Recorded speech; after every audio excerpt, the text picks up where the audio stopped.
when God anoints a man, when talk about authority, there are two types of authority. Now there's a physical and spiritual authority. In the physical authority, this works in the realms of men, where you are told, okay, you are the CEO or you are the manager, or we have given you this office, and there is some, we call the letter of appointment, a letter of confirmation that we have given you this, and these are the benefits, and this is the area of your jurisdiction, or the area of your power.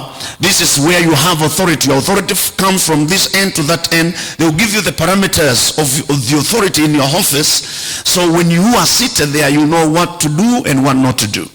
And we must be wise enough to understand, to take, every day's life, and we compare it with the spiritual.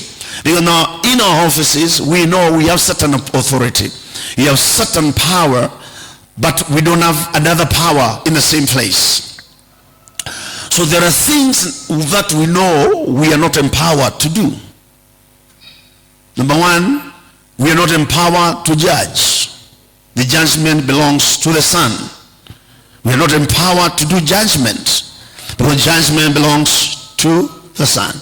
We are not empowered, because when say judgment belongs to God, it means now that I cannot judge because I've not been qualified to sit on the judgment seat. The person who can judge is Christ.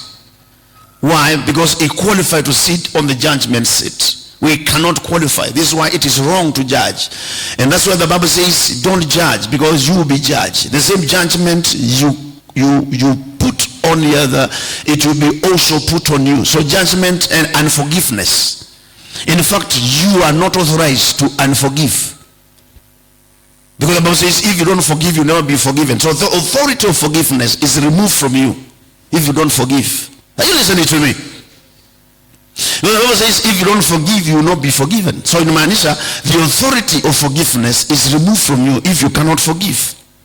This is what the Bible says, unless you forgive, you cannot be forgiven. Unless you forgive, the authority, the enemy is very clever and very cunning.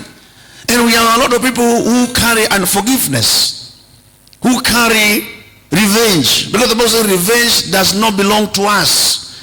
That is not with us. That is not ours. We are not authorized. We don't have authorization for that one.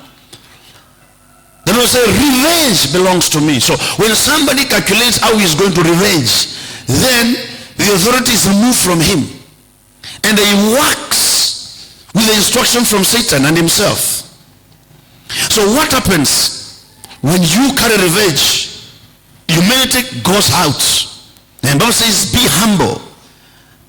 Humble yourself in the mighty hands of God, and He will lift you up in due season. So there is a process, and He will lift you up in due season. So being lifted by God requires a due season. So there are some things that we are not given to do. We are not given. That seed belongs to Christ, because He's the one who died and who sat at the right hand of the Father. So He's the one who has authority. Who has authority?